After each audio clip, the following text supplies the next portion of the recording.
we're going to use a little bit of momentum and more of the whole body rather than just kind of throwing legs up in the air, pulling them into our chest and hoping to God that the foot makes it forward, and then having to do these little like scooty scoots forward that are actually pretty bad for your body over time. So let's do this. Let's come to down dog. If you need to stretch out a little more before this, I suggest you stop the video and get some hamstring stretches in, maybe child's pose. Here we come into down dog. So first of all, a lot of down dogs start with the shoulders way overextended, and now the elbows are kind of locked out and jamming. So this is fine if you like the stretch. It could feel really nice to do for a second or three. But then, what we're going to do is we're going to sort of bend the limbs, knees forward, elbows back. And then I'm going to lift from my upper inner thighs into my body, and then my belly out of the hip creases. So then the ribs start to knit in and come forward. So now my shoulders are a couple inches more forward. I feel more equal distribution of weight between inner hands, fingers, and feet. Feels much better on the shoulders. It's a little bit easier to do, and it integrates more muscles if you're drawing the inner elbows forward and letting them softly bend instead of just locking them out, which is what I'm doing right here, locking out the elbows. Now it's all in my shoulders. So let's come up to our tippy toes with slightly or really bent knees, depending on what your hamstrings need. As you exhale, lift from your inner ankles through your upper inner thighs and the front low spine and start to wave like there's a rolling pin rolling across the front of your body, and you're being kneaded from the bottom up. And then come up to plank. Inhale, soften, roll the elbows in a little bit. Exhale, press through your fingers, inner feet, and then sort of roll yourself back, and then soften and press into the earth. Let's do that one more time. So inhale, get low, and kind of make those sit bones a little wiggly. And then exhale, feel the upper inner thighs start to wave up through the low belly. I'm doing this really slow. You can do this faster. It's like one vertebra at a time is hitting this imaginary ceiling. Inhale, press the heels back, crown of the head forward, and exhale, kind of rounding back.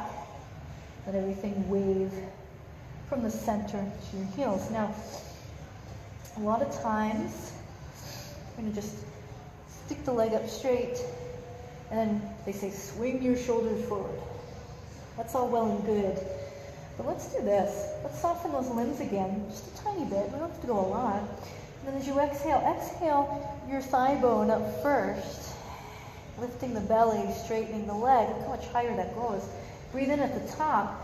Push your inner hands in, spread those fingers. And as you exhale, bend down and scoop the hips up. And see what happens if you can step it forward a little more. The hips higher than the shoulders, right? And maybe you lunge, maybe you don't. Same thing applies when you step back. So press your hands in, squeeze your upper arms towards your front leg. Inhale, exhale, lift Mula Bandha through to Uddiyana Bandha, and then step back. So the hips rise. Okay, let's try that on the other side. Inhale, soften, knees forward, elbows slightly back. Exhale, left side belly scoops and the left knee rises up to the sky, and the whole leg stretches. Inhale. Exhale, bend down, scoop up through your low belly, step forward. Hips were high there. Good. Inhale, press into feet. Exhale, lift, and come back. Now go ahead and stop what you're doing. Stop, collaborate, listen in the name of love, whatever works. And just watch for a moment. So if everything stays pretty straight and locked out and you're moving from the back body, it kind of turns into this and this. And then you just gotta hope that you don't have big boobs or a big belly or short arms, right? How about this? Remember, we soften, elbows down, knees down. Exhale, scoop the right side belly, knee, leg. Inhale. Exhale, scoop everything in through the low belly. Step it forward. What can you do if you do that perfectly well and you still have trouble getting your feet as high as you want? Well, let's try it with the left side. Inhale, bend and soften. Exhale, scoop and lift. One limb at a time. Inhale. Exhale, bend, scoop, step it outside. You just take the foot out. Hand out, I should say. Foot in, right? No biggie. No big whoop. All right. Let's try this one more time together. So you can do it with your feet together and repeat what we did in the beginning, where you can inhale, soften down. I want you to look again. There's going to be a lot of lifting without scooping and lengthening the front lobe spine. So you're going to maybe be like this, like low back is super crunched. And then what you'll see is you'll say, lift the pelvis into the body, and you'll be like, what? And then the back stays arched, and then the foot can't come forward, okay? In fact, it's stuck. Your knee can't go any higher. So inhale, lift the tail, widen the inner thighs. Exhale, scoop the belly first, take the knee to the sky, breathe in.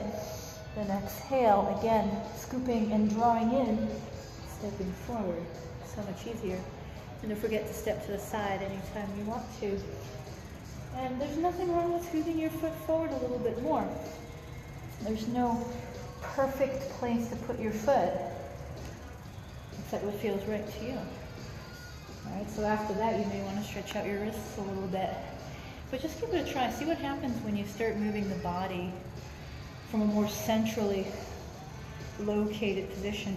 And then you start expressing the arms and legs out. And see if it helps you get that step forward. Super frustrating for most people.